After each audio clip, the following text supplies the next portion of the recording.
RJ, what are your thoughts on Neville right now? Because, I mean, we've talked about this here before on the show, earlier this year, long before he ever got called up.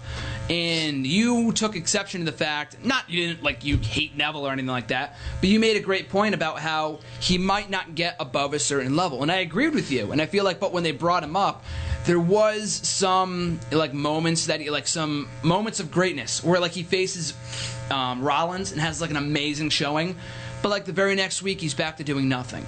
You know, so RJ, what are your thoughts on the booking of Neville right now? What do you think they have to do in order to get it right with his character? That's a tough one. I honestly don't.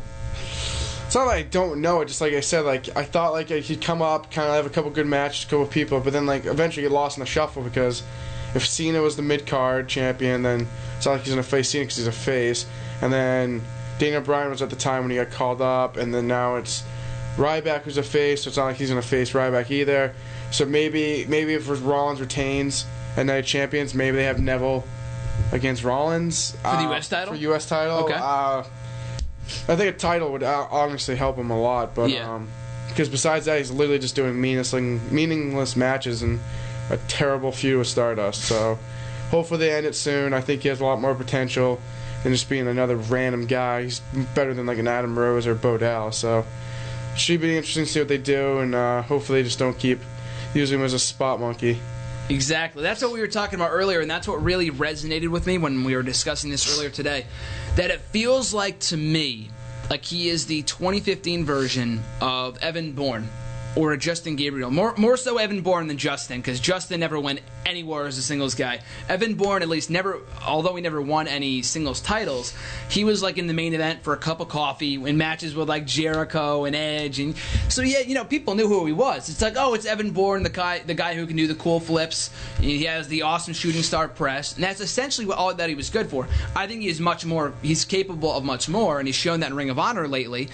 But Neville, I feel like, is even more talented than Evan Bourne. He can go a lot farther, and his mic skills have gotten better. He doesn't have the most amazing look in the world, but he doesn't need to. The whole superhero thing, I don't really have that big of an issue with that, as many other people do. He gives him a character. It's not like he's an indie-rific guy, you know what I mean? It makes him a sports entertainer, and that's what WWE loves. So, be that as it may, I feel like he has a lot more potential to be something bigger in WWE. And I agree with you. I feel like a U.S. title run would help him a lot, like a mid-card title run, because he's not even in the mid-card right now. He's losing matches. He faces Stardust. He beats Stardust. He wins at SummerSlam. But other than that, though, he's not doing anything of note. And this is the same guy who took it to John Cena and almost beat him for the U.S. title only a few short months ago.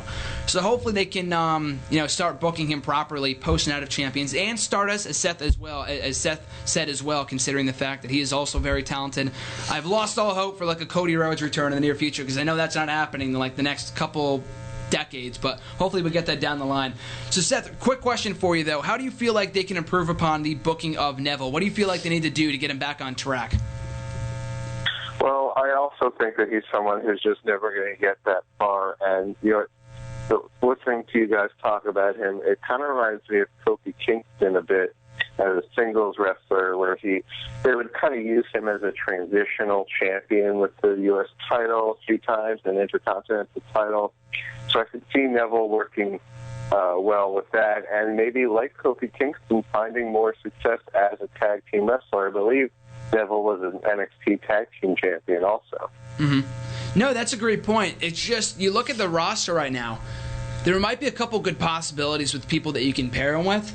I'm trying to think of, but you make a great comparison though with Kofi Kingston, because he was a guy that held God knows how many singles titles. He had like 1 million reigns as Intercontinental Champion, and I really like Kofi Kingston. I think he's doing needless to say, the best work of his career right now, part of the New Day. But they just had him doing the same thing week after week, and he was with the company. He's been with the company since 2008, and I was watching the Table for Three thing on the WWE Network. It aired out last night after Raw. Really good. Strongly recommend checking it out. He talks about how for years he didn't want to say that he was bored, but he was bored doing what he was doing, because he was just coming in, having good matches, but he didn't change at all. Neville's basically doing the same thing. He has not changed at all in the 4 or 5 months that he's been in the main roster.